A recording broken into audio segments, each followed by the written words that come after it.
Social media లైకులు కామెంట్లు views ఇప్పుడు ఇదొక పెద్ద వ్యసన.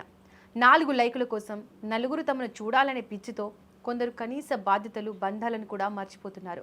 రీల్స్ మోజులు పడి ప్రాణాల మీదకు తెచ్చుకున్న వాళ్ళను చూసాం. కానీ ఆ రీల్స్ పిచ్చి పాపం ఏ పాపం ఎరుగని అత్తామామల ప్రాణాలు తీసేంత వరకు వెళ్ళింది. మోడర్న్ లైఫ్ స్టైల్ పేరుతో ఒక కోడలు చేసిన సైకోయిజం, కన్న కొడుకు మౌనం 2 వృద్ధుల నిండు ప్రాణాలను బలి తీసుకుంది. హర్యానా రాష్ట్రంలో వెలుగు చూసిన ఈ షాకింగ్ ఘటన వింటే గుండె తరుక్కుపోతోంది. అసలు పానిపట్ జిల్లా నారా గ్రామంలో ఏం జరిగింది? కోడలు రీల్స్ పిచ్చి అత్తమామల చావుకు ఎలా కారణమైంది? ఈ వీడియోలో పూర్తి వివరాలు తెలుసుకుందాం.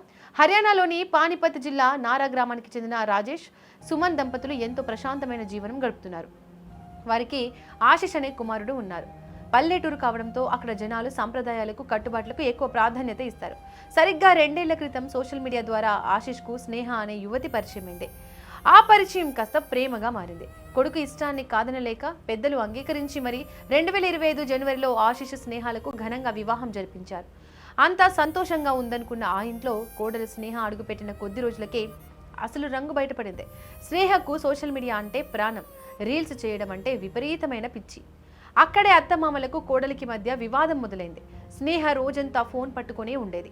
పల్లెటూరి సాంప్రదాయాలకు విరుద్ధంగా కరచ దుస్తులు వేసుకుని నిత్యం ఇంటి ముందు దాబాలపైన వీడియోలు రికార్డ్ చేస్తూ సోషల్ మీడియాలో షేర్ చేసేది. పరువు పోతుందని అత్తమామలు రాజేష్, సుమన్ కోడలి తీరును తప్పుపట్టారు.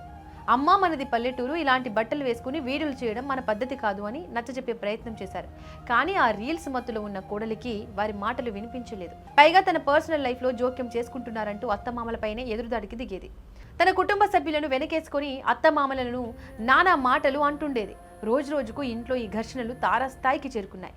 ఇక్కడే ఒక అత్యంత దారుణమైన విషయం ఏంటంటే, తన భార్య దారి తప్పుతోందని, కన్నవాళ్లను కించపరుస్తోందని తెలిసినా కూడా కొడుకు ఆశిష్ కనీసం నోరు మెదపలేదు. కోడలు స్నేహ అహంకారం ఎంతలా పెరిగిపోయిందంటే, వయసులో పెద్దవాళ్లైన అత్తమామలపై భౌతికంగా దాడి చేసే స్థాయికి వెళ్ళింది.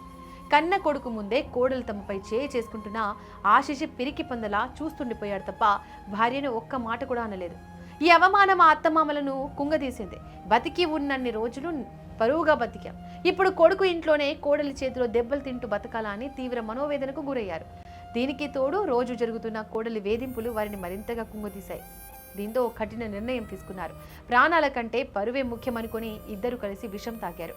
అపస్మారక స్థితిలో ఉన్న వారిని గమనించిన బంధువులు ఆసుపత్రికి తరలించారు. కానీ దురదృష్టవశాత్తు చికిత్స పొందుతూ ఆ ఇద్దరు కూడా కన్నుమూశారు.